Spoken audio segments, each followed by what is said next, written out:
When I was in my mid-20s, I was working as a reporter and reporting on one of the wars that was happening when Russia invaded Chechnya. It was just on the other side of those mountains right there. I was always in the valleys, looking up, wondering what it'd be like to just go up there at a time when there's not so much trouble. 20 years later, I get an opportunity to do it with a bunch of friends, and it's really rewarding.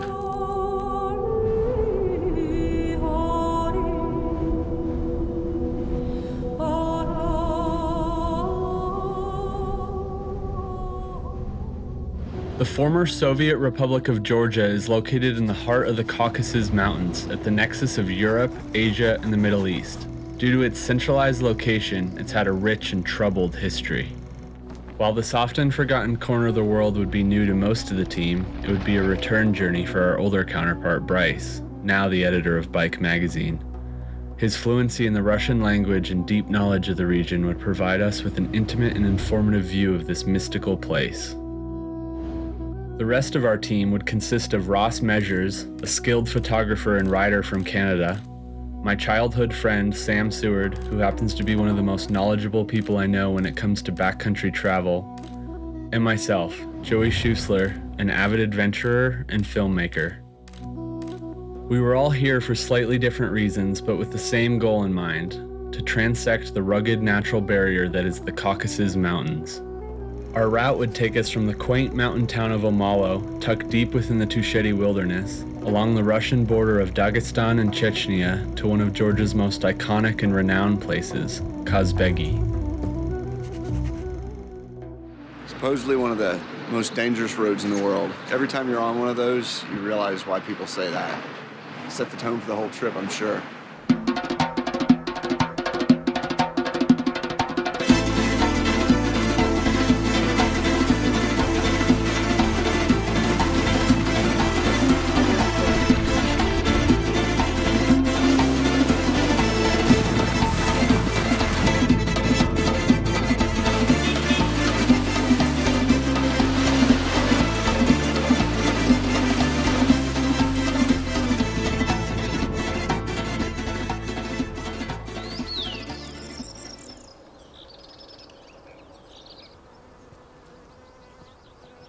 It's a beautiful morning here in Omalo. We got a kid on Joey's bike ripping around. We got the legendary Lord of the Guest House laughing and having a good time with us. It's a super nice family. They're super generous. It's pretty awesome. The people in Georgia are wonderful people, and they're amazingly hospitable. They're globally renowned among people who've really traveled as being among the most hospitable people in the world. After a pleasant yet brief stay at the local guest house, we set off into the wild on ancient trading paths and agricultural trails. We would travel fully self-supported and completely under our own power for the next 10 days. This would be bikepacking and adventure at its finest. I guess you never really know what to expect, but that's part of the adventure. And if you live your life in fear all the time, you basically, fear is one of the main things that limits people from actually living. Look at where we are, man. It's so peaceful, like it is in most places in the mountains. All you hear is the shepherd's voices resonating throughout the whole valley.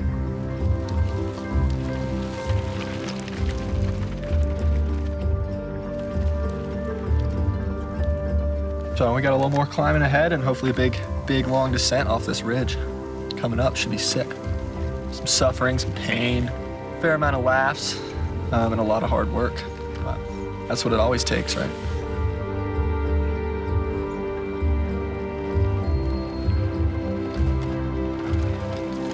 Probably 4,000 feet down to the valley floor, just non-stop switchbacks.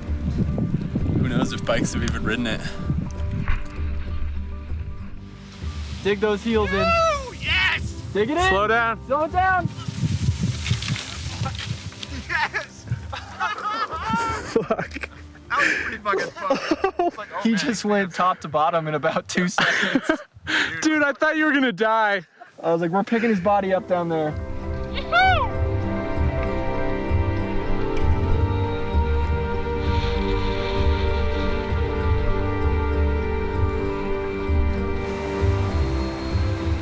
We're hoping we find a vehicle crossing or a bridge of some sort up ahead. The map says the trail crosses the river up ahead, but the map hasn't been quite on spot this whole trip, so we'll see what happens. You could tell it was going to be a big river, and without a bridge, it's almost certain we wouldn't have been able to cross it. Crisis averted, and on to the next crisis, because you know they're never ending on a trip like this.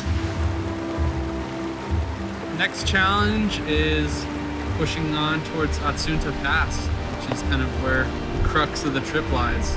Everyone we've talked to has pretty much doubted us. But we're gonna send it. We're gonna go for it. It's gonna be some snow. Slow and steady push through the snow. We'll get over that pass.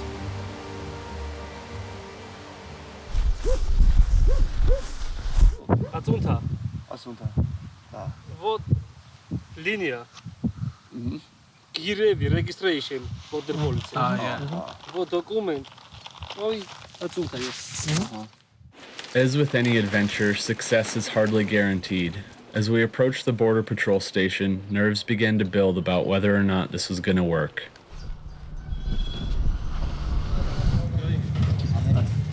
These energii Kanadec. Сейчас добью собирается. Ну, надеемся, Assunta. Там снег. Еще идет. Или там лежит. It was awkward us standing up there and nothing was getting resolved. Nothing was getting resolved.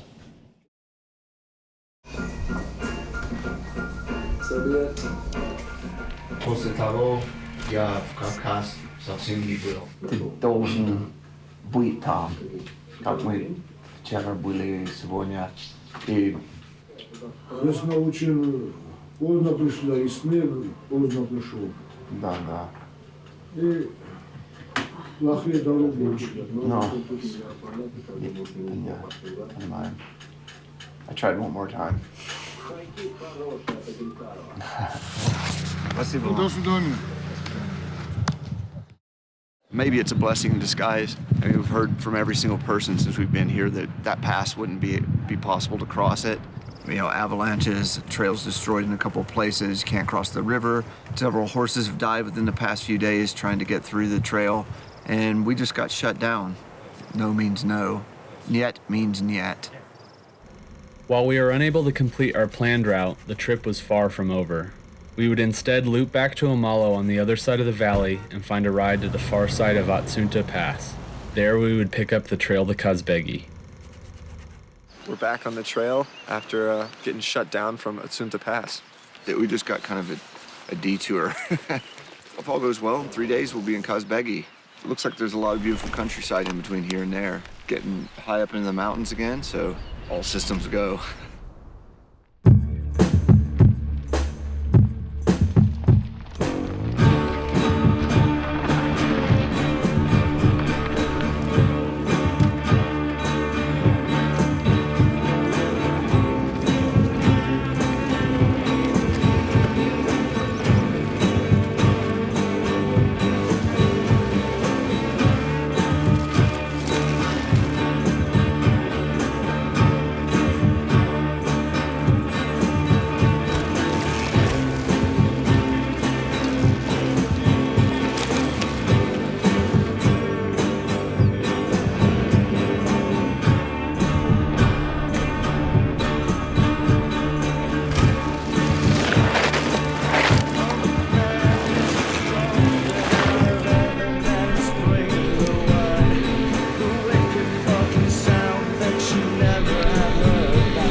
where we came from, all the way down the valley.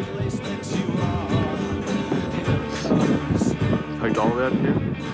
You just gotta get up over that ridge.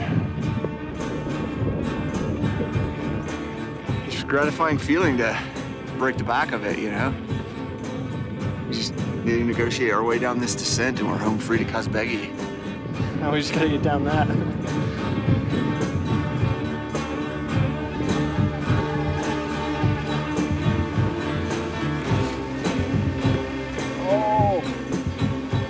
We totally blunt to say that I saw that coming. As the days began to blend into one wild memory, we finally had our eyes on the goal.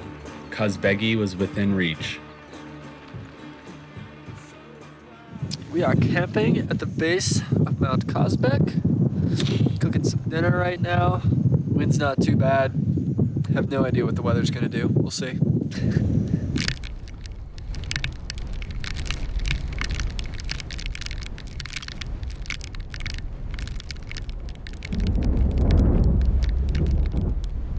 Joey said we should camp on the top of the ridge. So we're camped on top of the ridge and now we're paying for it with that. It's an experience, right? Yeah. Hey, how are you guys doing over there? Their tent's fucked, apparently.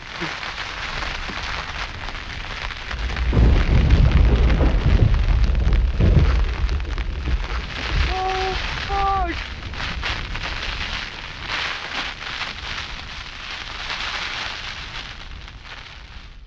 After getting battered all night, the storm subsided and we were treated with incredible conditions for our final day as we made the last push into Kazbegi.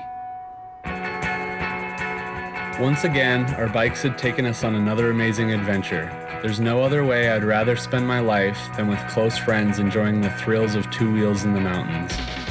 While we may not have achieved the exact route we had come for, the experience was exhilarating and rewarding all the same. Don't ask what the world needs. Ask what makes you come alive and go do it, because what the world needs is people who have come alive.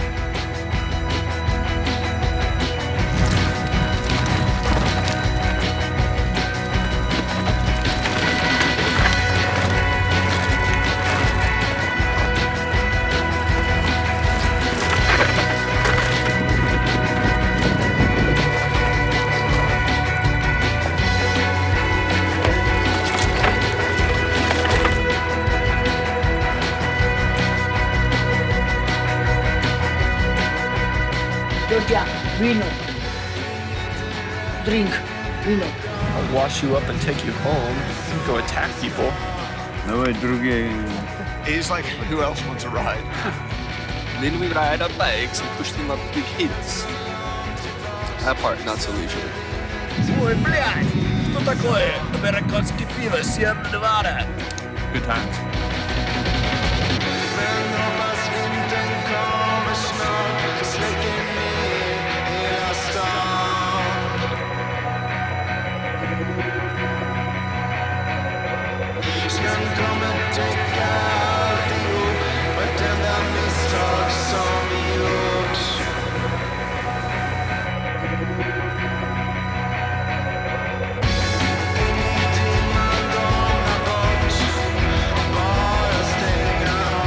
We could take them. If we shred down there with enough speed, we might be able to just come through like a fucking horde of Mongols on horseback. Just take them all out.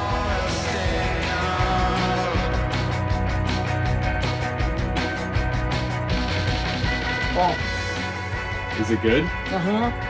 Gets you drunk? Drunk, me la llega, llega, llega.